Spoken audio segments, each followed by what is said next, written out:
morning, maaga akong lumabas dahil bibili ako ng breakfast namin. Ano lang, pandesal lang. Tsaka tingnan ko kung may mga pansit. Ito yung binibilang kong pandesal. Lola Cholis.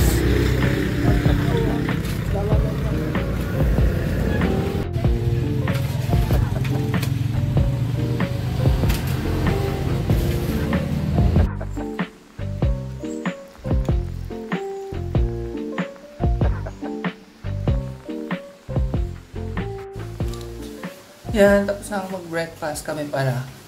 So, nandito na ako sa office. And ito pala yung bago kong favorite ngayon. Thai milk tea. Yan, mabibili nyo to sa 7-Eleven. Masarap. Ichitan. Meron din ganito na may milk tea with coffee. Pero mas bet ko tong milk tea lang talaga. Meron din silang brown sugar. Next time tikman ko. Hindi ko pa natikman. Kasi dito ako talaga na-addict. So, ayan, nagre-render na yung video ni Mama. Upload ko na rin to. So, makakunan nyo itong mapanood bago itong vlog na to. For today's breakfast, courtesy ng, hindi, joke lang, binili to. 7-Eleven. Tofu sisig. May itsura niya. Pero, tortang talong. Yung kay Gerald sinalang ko na doon, pork steak. Sabi ko nga, kailangan na naming mamalengke o mag-grocery. Kasi, ang mahal din mamili sa 7-Eleven. Yung breakfast namin alone ngayon for today, plus coffee, tsaka may crispy fry, 327. So, pero yung rice meals pa lang kanina, parang 204 ganyan. So, diba, kung mag-grocery, wala kasi kami tayo mamalengke at nagtatrabaho. Anyway, that's our breakfast. So, ito na yung 75 pesos na sisig. Oh. Parang mas mahal pa yung packaging. Kasi naman ang ganda ng packaging. May microwavable. Tapos, ang konti lang ng kanin. Ito yung torta. Mas sulit to. 49 lang to. Ito yung kay Gerald pork steak. Ito marami-rami kasi may sauce. Ayan. Pero yung sisig, parang hindi worth it na 75 pesos. Ito, walang yan. Anyway, tapos nag-init ako ng kaning lamig kasi baka kulang sa amin yung rice. Hindi na. Tikman natin ang siko. Hati tayo sa tortang talong. Yung tortang talong nila masarap. At mura lang yun, di ba?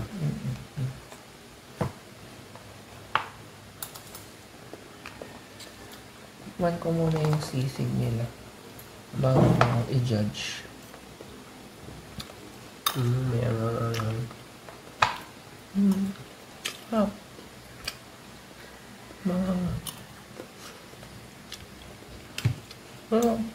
Hindi siya worth it. Hindi siya for 75. Okay, mga siguro kung mga 59, pwede na. Kasi ito 49. Pwede nga siyang 49 lang. Di ba may mga sisig na maliliit na tag po 49 din sila. Yung nakalagay din sa ganito. Tapos, coffee. Hindi naka-sale to eh. 26 eh. Kaya mahal din. So, kakatapos ko lang premiere ng video. Grabe yun. In-edit ko siya, in-upload, tapos premiere agad. Kasi today is a Sunday. Nasa bahay naman yung mga tao. Naka-chat ko pa yung iba habang nagpre-premiere. Hello kay Himas F, kay Miss Riza, kay Miss Josie, mga naka-chat ko sa premiere. So, for today's video, i-check natin yung tent namin kung okay pa. Diyos ko, parang 2 beses pa lang namin nagamit yung tent. Si Angelina naririnig nyo kasi sinusumpong na naman siya ng kanyang sakit. Kaya ubo ng ubo. Wait lang, kunin ko lang yung tent.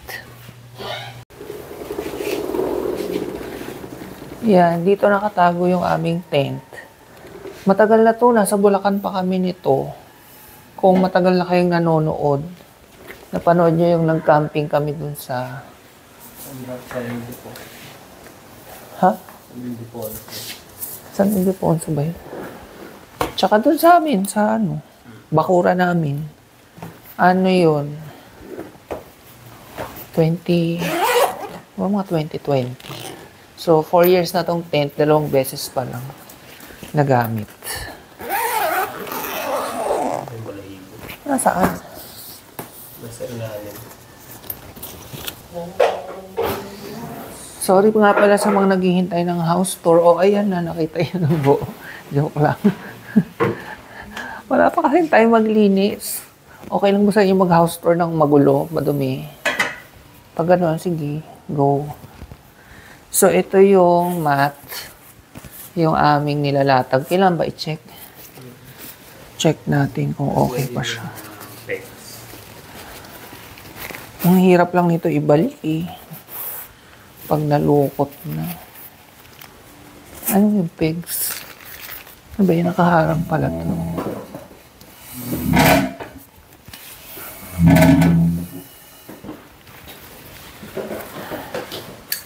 Nature Hike yung brand ng aming mga gamit. Dahil isa to sa maganda. Ayan yung mga tinutusok. Okay pa naman.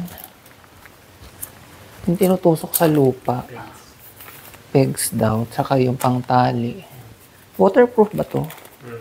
Kasi parang uulan ngayon, no? Baka bukas maulan din. Bukas pala namin balak mag camping Monday para wala masyadong tao. Kasi pag weekend, baka puno. Alam niyo naman, ayaw ko ng maingay. Namin, ayaw namin ng maingay. Wait, upo lang ako para mas comfortable ang ating kwentuhan. Oo nga pala, nung last vlog, mahaba pa yung hair ko. Ngayon, maikli kasi nagpagupit nga kami. O, di ba? Medyo napaikli yung... Actually, nung bagong gupit ako, okay pa yung length niya. Pero nung nabasa na, tas natuyo, gano'n na nung pag nagpapagupit. Parang sinabi ko na sa inyo to. So, ibalik na natin to. Ay, hindi. Ito yung mat. Yung nilalatag. Okay pa naman. Hindi ko naman kailangang i-bulat-lat kasi dito pa lang kita ko na okay pa naman siya. Kasi nga inaalala namin baka nasira na dahil in 4 years, 2 beses pa lang siya na nagamit. So ngayon, ibabalik ko na siya. Mahilig ba kayong mag-camping? May friend kasi ako si JV. Hindi siya mahilig. May mga ganun tao naman. Unang-una daw kasi, hindi siya comfortable pag walang CR. Ako rin naman. Pero yung mga ibang camping site naman, may mga outdoor. I mean, merong CR. Yung balak namin puntahan, may CR. And then, ito na siya, yung pinaka-tent. Let's check the inside kung nalulusaw na ba siya o ano. Ang masaya pa sa camping yung magluluto-luto doon, di ba? Parang ang nipis. Parang napaka-delicate ng mga materials. Ha? Ultralight daw kasi kaya parang manipis. Ayan. Parang konting lang mapupunit. Pero hindi naman kasi nagamit naman namin siya. Hindi naman siya napunit. So okay pa naman siya. Hindi naman siya nagbabak-bak-bak-bak. Ayan. So kahit nakatago siya, okay naman pala. Tapos may mga, anong tawag dito sa mga parang bakal. Ayan yung mga bakal na ganyan. Hindi ko na ilalabas mahirap ibalik eh. Hindi pa naman siya kinakalawang, okay din siya. So hindi ko na bubulat-lating buo, mukhang okay naman siya. Nakalimutan ko na kung magkano bili namin dito. Nature Hike Outdoors. Ayan. Pati yung aking sleeping bag ay nature hike din. Ayan. Yung bakal daw poles ang tawag. Yung sleeping bag ko mas makapal. Ito yung kay Mahal. O, tingnan yung layo, no?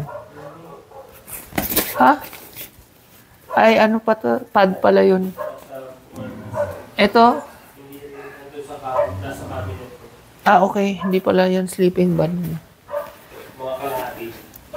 Yung sa akin kasi marami siyang padding, kaya... Makati na kaya to? Hindi pa nalalaban.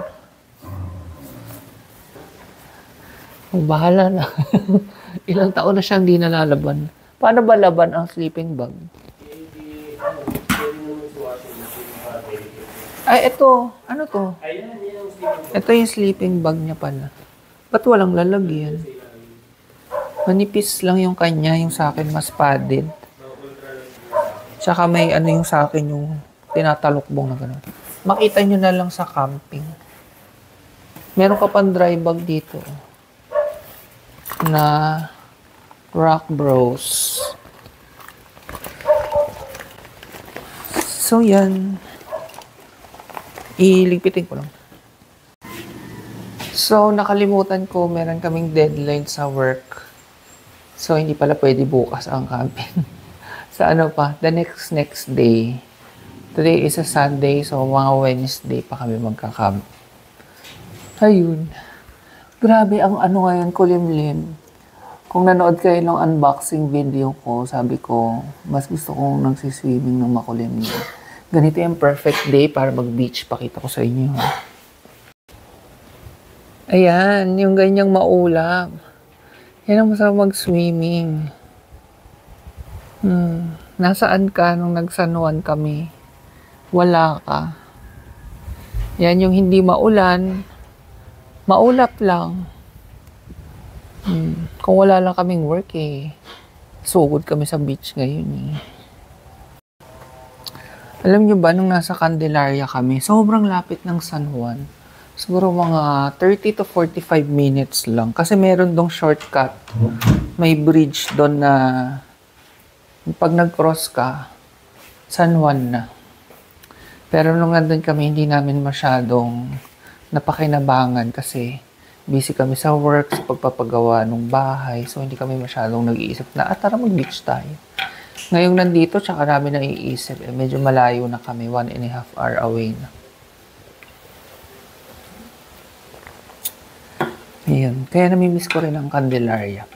Sabi ko nga, isa yun sa place na favorite ko dito sa South. Kasi ang lapit niya, kung gusto namin mag-Lucena para mag-SNR, ang lapit. Kung gusto namin ng beach, pwedeng Sariaya, pwedeng San Juan. Kung gusto namin mag-San Pablo, malapit din. Ayun. Ano ba yun? I left my heart in Candelaria. Oh. For lunch, ang iluluto ko ay ginisang togi. Ayan. Ito yung kasama niya. Tapos, ang ating sahog ay hipon na frozen. And then, itong shiitake. Ay, tawag ito. Ang tawag dito? Enoki. Yan, enoki mushroom. Ipreprito ko ng malutong katerno niya. Ayan, baong sibuyas. Dapat may kamatis. Wala ng kamatis. Yan ang aming lunch. Ito na yung enoki. Crispy na siya.